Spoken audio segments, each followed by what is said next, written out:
¿Será verdad que las creencias tienen la capacidad de configurar nuestro ADN? Pues muchos científicos creen que sí. Las lumbreras, los grandes genios del determinismo genético, excluyeron cualquier relación entre la psique y el funcionamiento de los genes. Pero la epigenética, y si no sabes lo que es la epigenética, te voy a dejar una tarjeta para que cheques ese video donde explicamos qué es la epigenética y qué importancia tiene. La epigenética ya ha demostrado que los genes obedecen a las informaciones que proceden tanto del ambiente como de nuestra propia mente y que son captadas por la membrana celular. La zona más capaz de tener influencia sobre la biología es el subconsciente. El subconsciente controla hasta el 95% de nuestra vida. Se trata de una especie de piloto automático que entra en funcionamiento cada vez que el cerebro consciente está ocupado desarrollando actividades rutinarias como conducir, caminar o trabajar, y cuando no resulta necesaria la atención en estado consciente. El hecho de que podamos realizar varias acciones al mismo tiempo, como conversar y conducir, lo debemos precisamente al componente subconsciente, que es tanto más poderoso, puesto que puede elaborar 20 millones de informaciones por segundo respecto de las 40 que procesa la mente en estado consciente. La diferencia entre las dos funciones es enorme, porque mientras el subconsciente se limita a escoger la respuesta automática correcta para las acciones repetitivas, la mente consciente debe en cambio tomar decisiones ante las novedades. Por eso, cuando aprendemos a conducir un coche, prestamos mucha atención a todas esas operaciones que debemos llevar a cabo. Cambiar la velocidad, acelerar, frenar, hacerlo más lento, etc. Pero en cuanto el subconsciente ha grabado la secuencia correcta, casi se nos olvida que estamos conduciendo. El predominio de la mente subconsciente se refleja también a nivel biológico, solamente que nos resulta imposible ser conscientes de ello.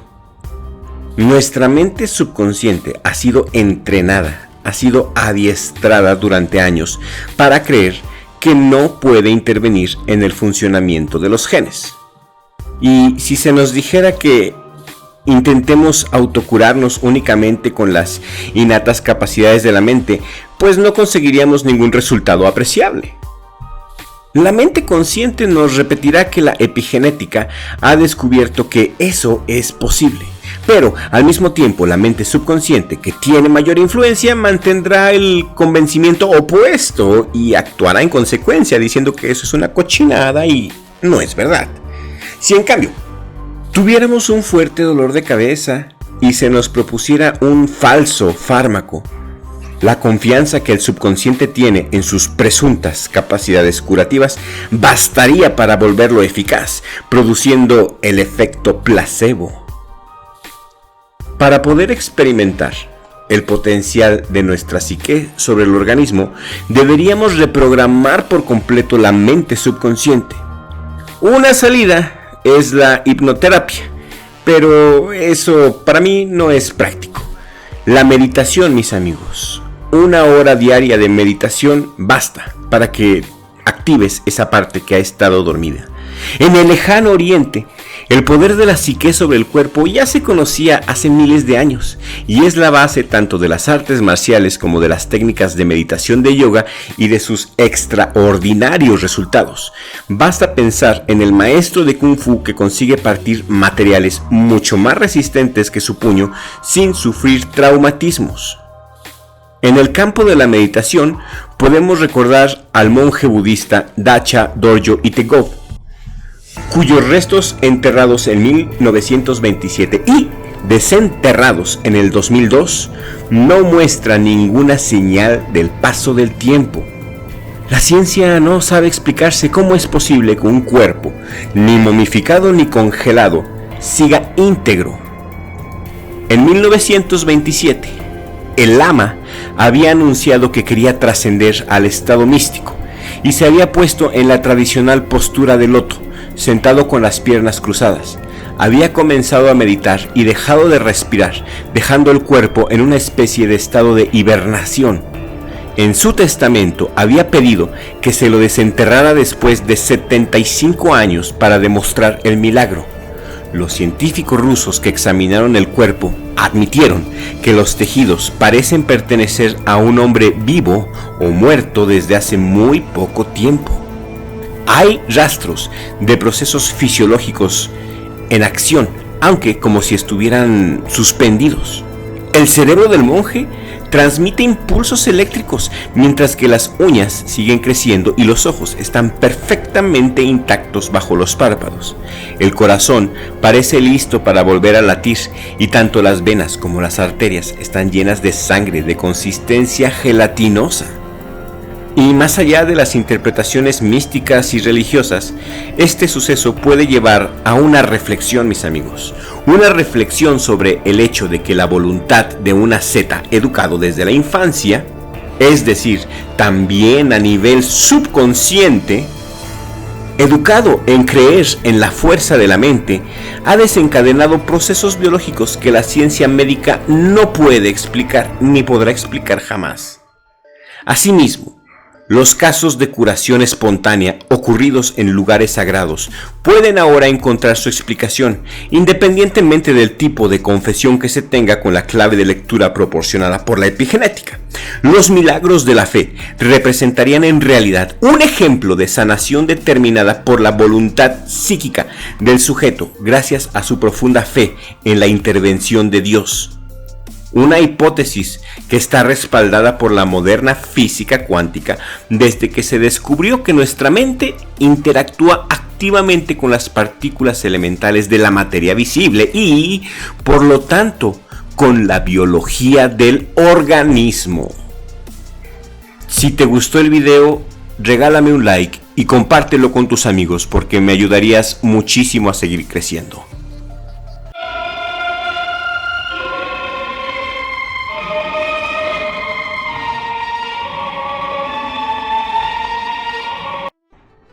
El Sefer Yetzirah es sin duda el más antiguo y misterioso de entre los textos cabalísticos. Tan antiguo es este libro que sus orígenes ya no son accesibles a los historiadores. Dependemos totalmente de tradiciones respecto a la cuestión de su autoría.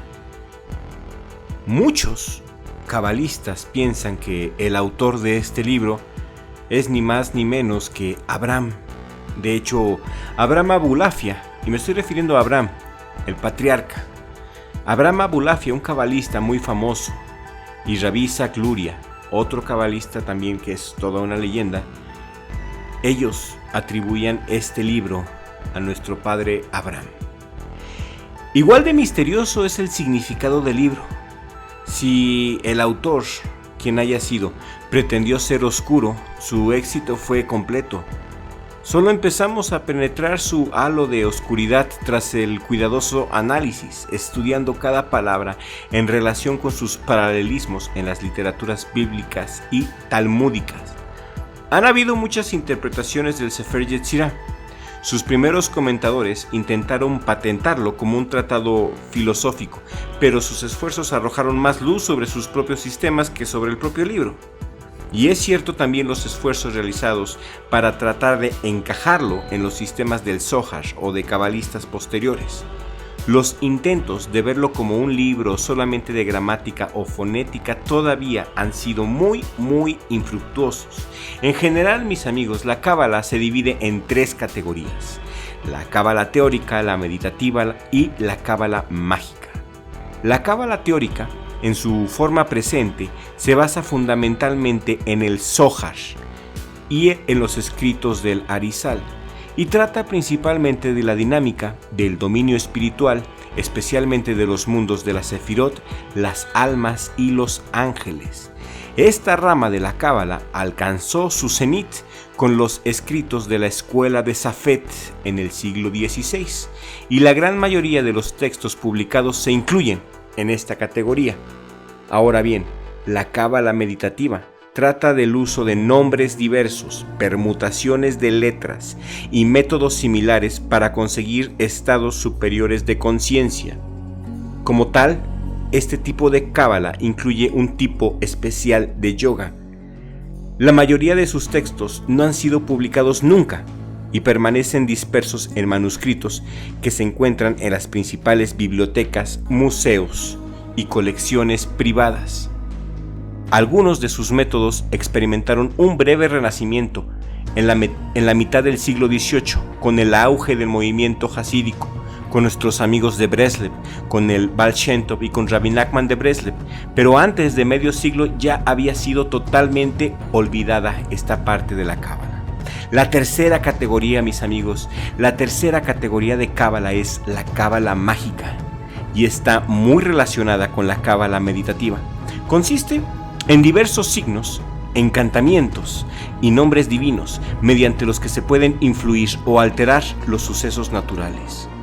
Muchas de sus técnicas son muy parecidas a los métodos meditativos y su éxito puede depender de la propia capacidad para inducir estados mentales en los que los poderes telequinéticos o espirituales pueden ser canalizados efectivamente. Como ocurre, mis amigos, con la segunda categoría, sus textos tampoco han sido impresos nunca, aunque se han publicado algunos fragmentos, y uno de los mejores ejemplos conocidos es el libro Raziel. Un estudio cuidadoso revela que el Sefer Yetzirah es un texto meditativo, con fuertísimos armónicos mágicos, y esta posición viene apoyada por las tradiciones talmúdicas más antiguas que indican que podían usar este libro, el Sefer Yetzirah, para crear seres vivos. Son especialmente significativos los muchos testimonios y leyendas en los que el Sefer Yetzirah es empleado para crear un golem. Un golem es un tipo de androide místico. Los métodos del Sefer Yetzirah parecen referirse a la meditación, y es muy posible que fuera escrito originalmente como un manual de meditación. Uno de los grandes filósofos del siglo XII establece así que el libro no contiene filosofía, sino misterios divinos. Y esto resulta claro en el comentario de uno de los principales cabalistas, Isaac el Ciego, quien enfatiza los aspectos meditativos del Sefer Yetzirah. Es también particularmente evidente en un manuscrito muy antiguo del Sefer Yetzirah que data del siglo X o incluso antes. El colofón introductorio afirma: este es el libro de las letras de Abraham, nuestro padre, y se llama Sefer Yetzirah, y cuando uno mira Safá, en él no hay límite a su sabiduría. El término Safá no denota una mera visión física, sino una intuición mística meditativa, y esta muy antigua fuente apoya por consiguiente la posición de que el fin del Sefer Yetzirah era ser utilizado como un texto para la meditación. Sefer viene del hebreo libro. La palabra Sefer significa libro y Yetzirah significa creación, el libro de la creación. Y básicamente se refiere a que el Todopoderoso ha creado este universo y todos los universos a través de la combinación de palabras, letras y números. Yo lo tengo, lo he leído, entiendo muy poco del libro, pero lo que me transmite es mucha paz y mucha energía. En el Sefer Yetzirah tenemos entonces lo que parece ser un manual de instrucciones, que describe ciertos ejercicios de meditación. Hay alguna evidencia de que esos ejercicios pretendían fortalecer la concentración del iniciado y eran particularmente efectivos en el desarrollo de poderes telequinéticos y telepáticos. Y con esos poderes uno sería capaz de realizar hazañas que desde afuera parecerían mágicas. Y todo esto se apoya en referencias talmúdicas que parecen comparar el uso del Sefer Yetzirah a un tipo de magia blanca. Un importante comentario del siglo XIII escribe que a los estudiantes del Sefer Yetzirah se les daba un manuscrito del libro Raziel, que era un texto mágico que contiene sellos, figuras mágicas, nombres divinos y encantamientos, o sea, un grimorio. Si te gustó el video, compártelo con tus amigos, y si quieres saber lo que es un grimorio, da clic en esta pestaña porque te vamos a pasar a un video muy bueno que se llama Las clavículas de Salomón, el testamento del rey Salomón. En ese video platicamos de el libro, uno de los libros más famosos del rey Salomón, que son las clavículas, las claves menores del rey Salomón.